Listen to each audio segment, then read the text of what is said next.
Hi, John here. Welcome to Part 2, Lesson 5, Identifying Where You Can Be Successful. This lesson, we're going to look past personal criteria, understand a little bit about growth industries, identify the need, and figure out how to fill that need. It's key. Stay on top of trends and opportunities, and use your brain, listen to your heart, trust your gut. How does an entrepreneur decide what business he or she wants to start up and own? Great question. I hope this chapter helps you with that decision. A good, experienced entrepreneur can be successful in any business. But when you are starting out, picking one that makes sense for you is very important. People talk about growth industries, glamour industries, niches, and trends. What is the most important is your dream. Growth industries. Growth industries are simply industries that are expected to expand significantly. Some of them are obvious, like computer, technology, organic food. Others are not so obvious. What is great about growth industries is that financial people get behind them and will support them. When I started the teddy bear company, it was not a growth industry.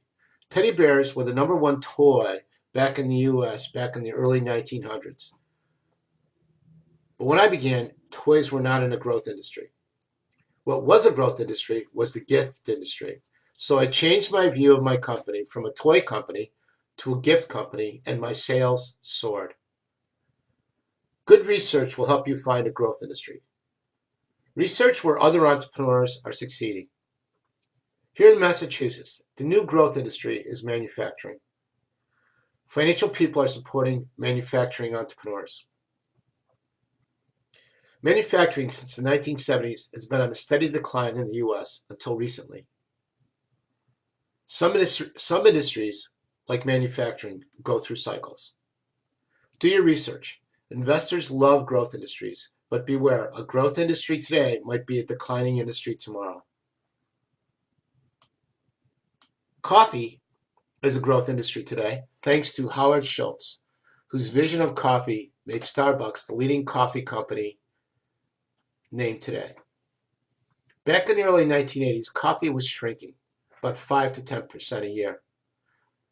Schultz, on a visit to Italy, noticed how many espresso bars there were in Italy.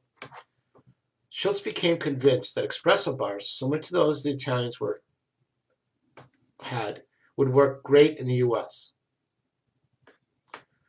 He said that idea seized his soul and became his passion. If you want to create a business, start by identifying the need and figuring out how to fill that need. With Starbucks, the need was for people to find a place to go and meet and hang out, somewhere besides a bar that served alcohol. Schultz determined that need and filled it with Starbucks.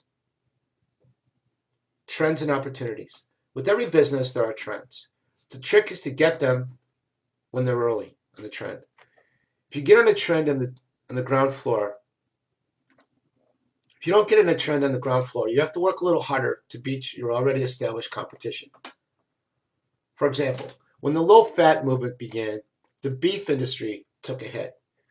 People went to buy chicken, fish, and pork that were lower in fat. The beef industry countered by creating more low-fat cuts of beef. Your brain, your heart, and your gut. Once you know what you want to do, what business you want to get into, go ahead and get going. Make up your mind you are going to do it, whatever it takes, to be the best at it. If you want to start and open a gas station business, make it the best gas station around. Good service, clean restrooms, better snacks and drinks. Whatever it takes.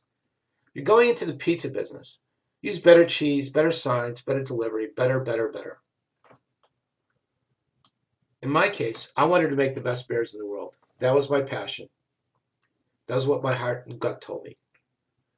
So I bought the best materials and made them so strong I can guarantee the bears forever. I knew kids got their teddy bears dirty, spilled things on them, so I made my teddy bears machine washable. Better. The best businesses are ones that fill a need. If there is a need, people will buy it because they need it. Conclusion: if you're going to have a great business, believe that you can do it and do whatever it takes to make it great. That's all for now. See you in the next lesson.